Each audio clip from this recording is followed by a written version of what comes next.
There is a particular kind of man that nobody writes songs about. He is not the bad boy who breaks hearts and disappears. He is not the dramatic lover who sends 100 roses after a fight. He is not the man who needs to be fixed or tamed or understood from a distance. He is the man who shows up. Every single day, without fanfare, without keeping score, without needing to be asked twice. He remembers the small things. He does the hard things. He loves quietly and completely and without condition. And sometimes, not always, but sometimes, that man gets betrayed by the very person he gave everything to. Not because he wasn't enough, not because he failed her, but because some people mistake steadiness for certainty and take the most reliable thing in their life completely for granted. James was 36 years old when he found out.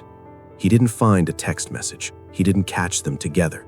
He didn't have the dramatic, cinematic moment that at least gives you something to be furious about. He found out the quiet way, the way that leaves no room for doubt and no place to put your anger. And he sat in his car in the driveway of the home he had built with her, hands on the steering wheel, and he made a decision.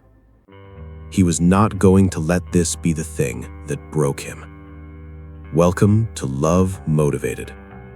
Today, we tell the story of a man who loved completely, was betrayed quietly, and chose, in the hardest moment of his life, to stay strong not for her, but for himself. And we ask the question that every person who has ever been betrayed must eventually face. How do you rebuild a life when the person you trusted most is the one who tore it down? To understand what James lost, you first have to understand what James gave. He was not a complicated man. He didn't have grand gestures or poetic declarations. What he had was something rarer and more valuable than either of those things. He had consistency. He met Claire at work 6 years ago. She was bright and funny and entirely herself. And James, who had spent most of his adult life being careful with his heart, fell for her quickly and without reservation. He told his best friend Marcus after the third date, "I think this is it." Marcus had laughed. He said, "You always say that." James said, "No, I really don't." He was right. He had never said that before, and he meant it with everything he had. Their first year was everything a first year should be. Claire was warm and present and laughed at his jokes even when they weren't funny. James cooked for her on Sunday mornings and remembered that she hated coriander and always ordered her coffee with oat milk when he was getting around. He learned her in the way that people learn each other when they intend to stay. By year 2, they had moved in together. James had painted the spare bedroom the exact shade of green Claire had pointed at in a magazine 4 months earlier. She had mentioned it once, casually, and he had remembered without being reminded.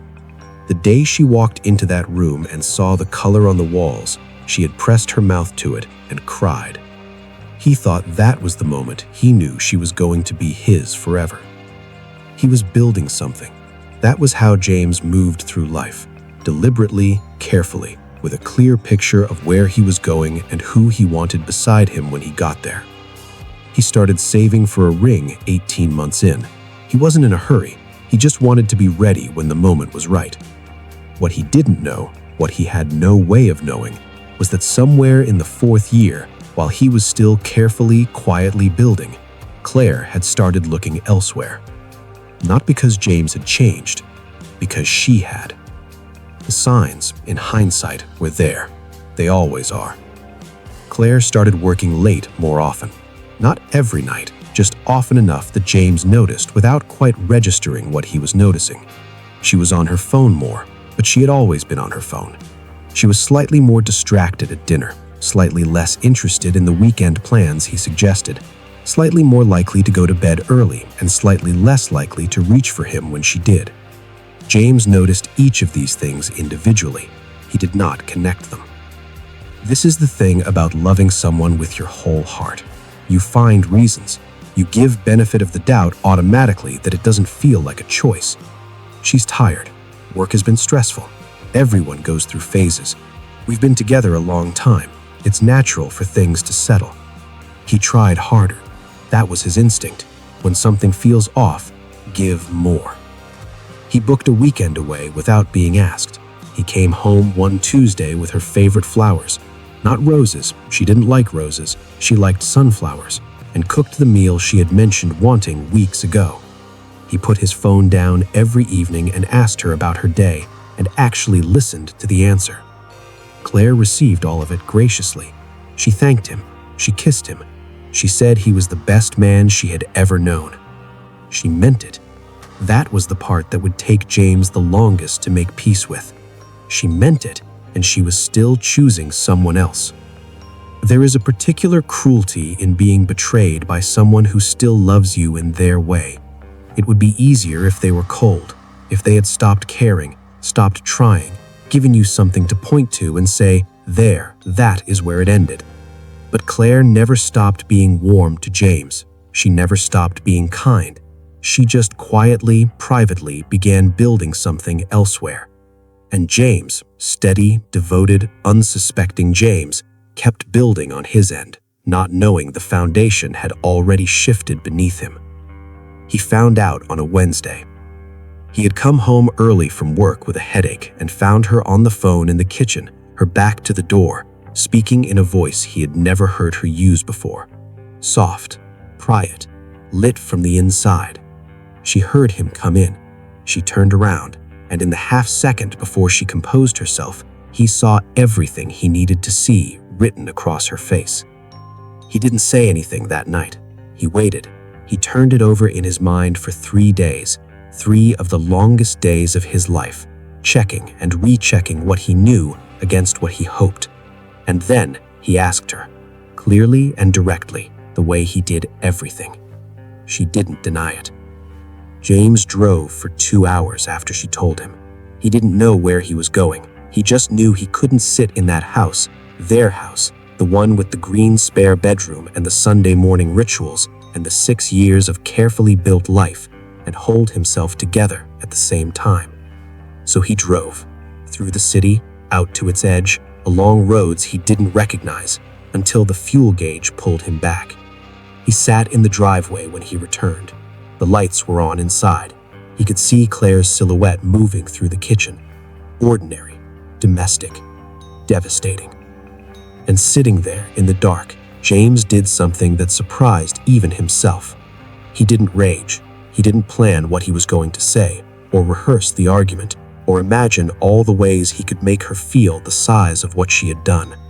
He sat in the quiet and he let himself feel it, all of it, the grief and the humiliation and the bewildering loneliness of being betrayed by the person you're supposed to be your safe place. And then he made a decision. He was not going to let this be the thing that broke him. He went inside. He was calm. He told her she needed to leave. He said it without cruelty and without performance and without the satisfaction of watching her feel guilty, because he understood instinctively that feeding his pain with her guilt would not heal him. It would only keep him tethered to the worst moment of his life. She left that night. James sat in the green spare bedroom, the one he had painted for her, the one that made her cry, and he stayed there until the sun came up.